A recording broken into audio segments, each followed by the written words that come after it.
Organisasi adalah sebuah wadah untuk sekumpulan orang yang bekerja secara rasional serta sistematis yang terpimpin atau terkendali untuk mencapai tujuan tertentu. Sementara dalam dunia bisnis, organisasi merupakan sekelompok orang yang melakukan kolaborasi untuk mencapai tujuan secara komersial dengan struktur dan jabatan yang jelas. Penanganan organisasi memerlukan perhatian yang besar karena sekumpulan orang yang bekerja sama secara rasional serta sistematis ini perlu ditata dengan baik dan tertib agar dapat melaksanakan tugas pokok dan fungsinya sebagai upaya untuk mencapai tujuan organisasi itu sendiri. Guna kepentingan itu, kepada mereka diberi tempat kedudukan yang kemudian dikenal sebagai jabatan.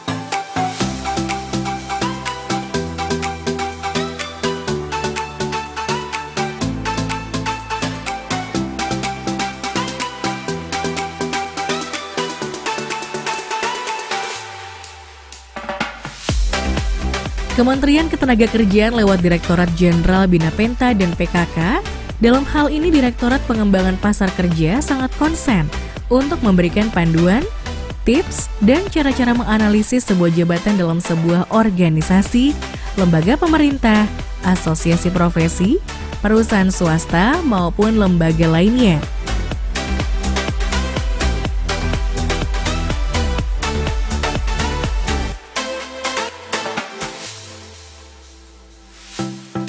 Kata analisis berasal dari kata analysis, yang berarti mengurai.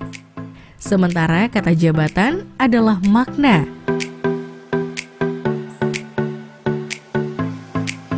Yang dimaksud dalam jabatan di sini adalah jabatan struktural dan jabatan non-struktural.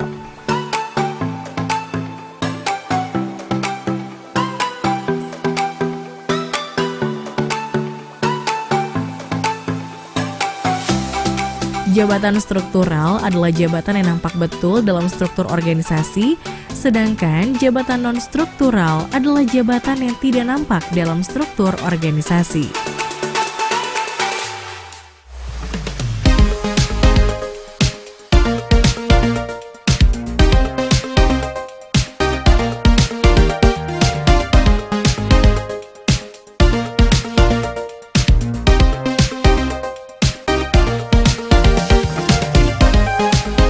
Analisis jabatan adalah proses metode dan teknik untuk mendapatkan data, lalu diolah menjadi informasi dan disajikan untuk program-program kelembagaan, kepegawaian, serta ketatalaksanaan, juga memberikan layanan manfaat bagi pihak-pihak yang memerlukan.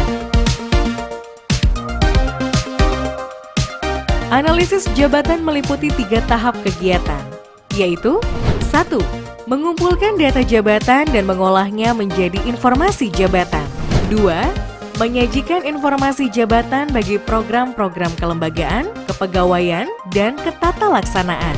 3. Memberikan layanan manfaat informasi jabatan bagi pihak-pihak yang memerlukan.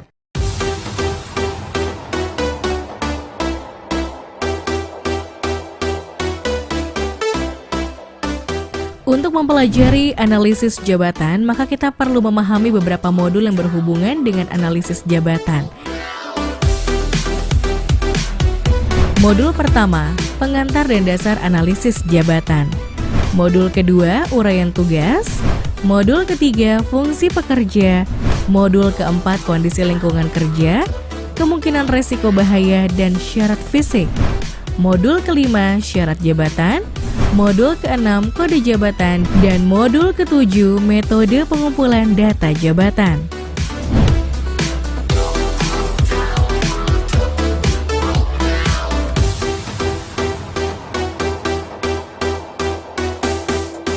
Setelah memahami dan mempelajari 7 modul tersebut, maka Anda juga harus memahami 14 item penting dalam mempelajari analisis jabatan yang meliputi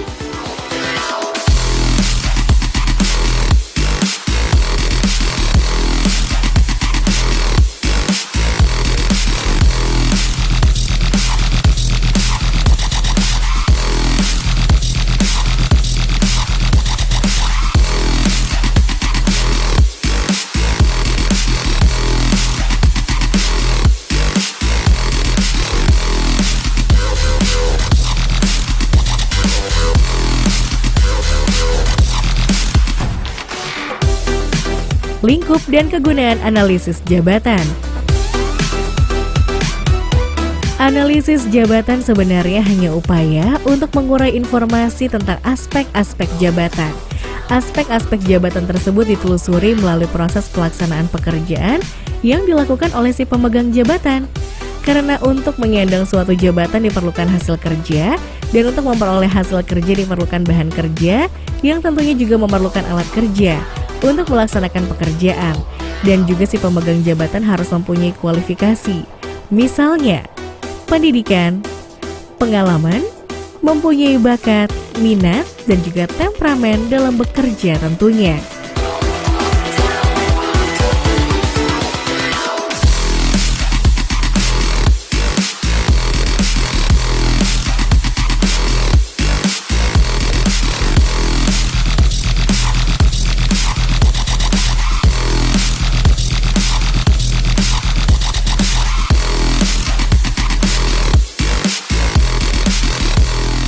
Inventarisasi jabatan yang dihasilkan dari proses analisis jabatan dapat dipergunakan untuk berbagai macam program, baik untuk kepentingan internal, organisasi, maupun lingkup sekelompok organisasi, serta bidang yang dikelolanya. Penggunaan tersebut dapat dikategorikan dalam 2 lingkup, yaitu analisis jabatan mikro dan analisis jabatan makro.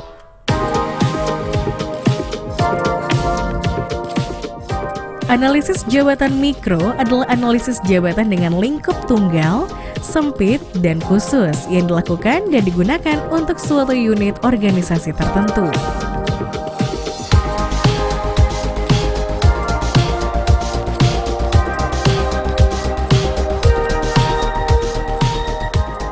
Sedangkan analisis jabatan makro adalah analisis jabatan dengan lingkup atau rangkuman luas dan umum, meliputi beberapa atau banyak organisasi internasional, nasional, regional, dan sektoral.